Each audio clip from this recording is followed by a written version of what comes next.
Now, the last step in the implementation of the Federal Reserve's monetary policy is the Federal Reserve Treasury operations are handled by the New York Fed's trading desk. A major portion of their daily operations are defensive, that is, negating or neutralizing the impact of the operational factors that affect reserves. On occasions, the Federal Reserve Bank performs open market operations to influence the federal funds rate. A majority of the times, the Federal Reserve Bank is adding funds to the market rather than draining them. In this final step, we need to understand the operations of the Fed in order for us to understand the cases of easing and tightening to influence rates rather than its operational mode. The Federal Reserve Bank has choices on its operations in terms of the tenor of operations, overnight or short term, such as a week, as well as the effect of operations, whether permanent or temporary.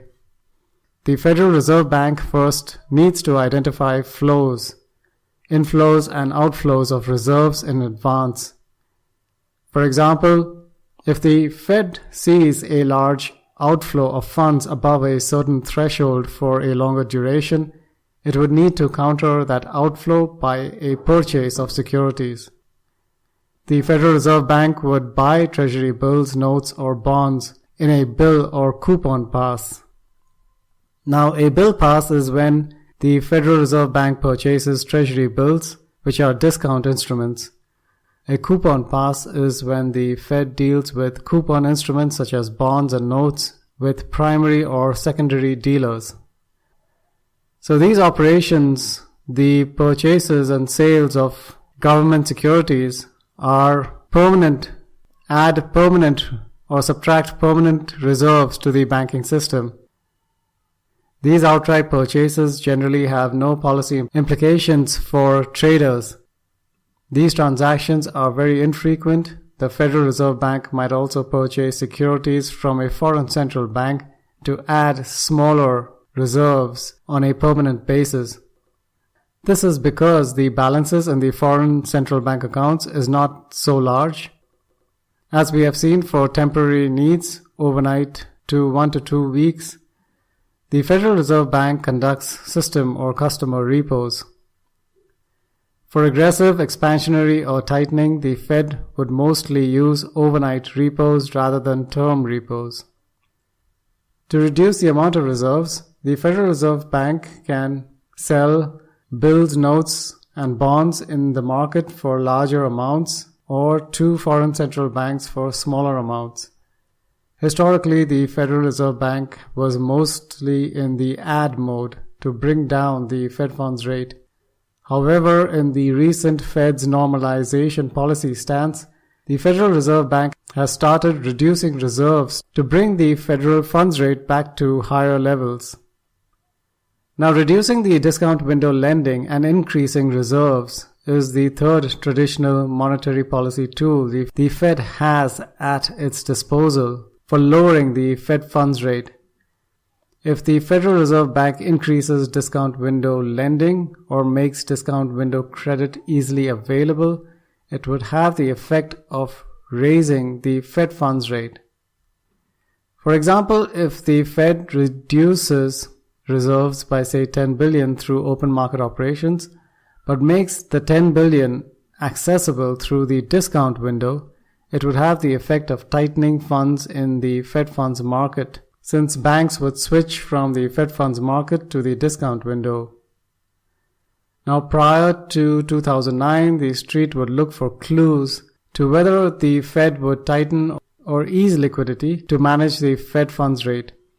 What makes it difficult to predict is the lack of publicly available data on the actual volume of reserves in the system.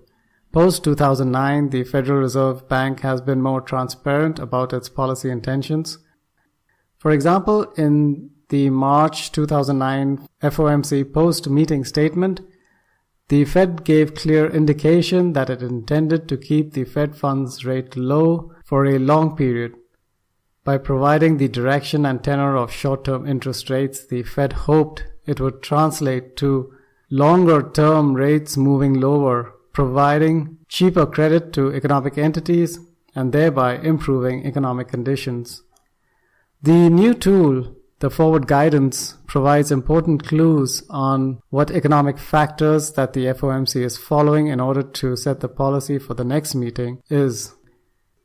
Post-meeting statements provide information as to how many members voted to change rates and those who didn't. Detailed minutes of the meeting are released 3 weeks post the meeting, covering all the important economic issues that required significant amount of attention. These minutes are key to making connections between economic and financial developments and policy decisions. The Fed also began to publish the summary of economic projections 4 times a year that provide medium and long-term projections on real GDP, employment rate, inflation, and the Fed funds rate.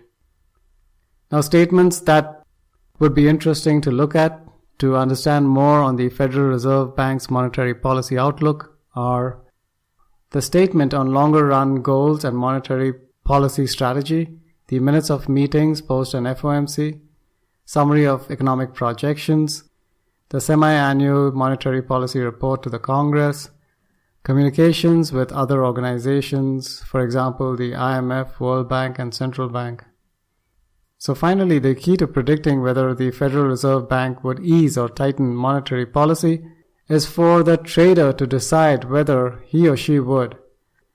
By understanding economic indicators that give us clues about the general direction of broad economic factors such as GDP, inflation, and interest rates, the trader can decide whether, given the economic data, whether the Fed would move towards increasing or decreasing the Fed funds rate, thereby influencing short-term and or long-term rates.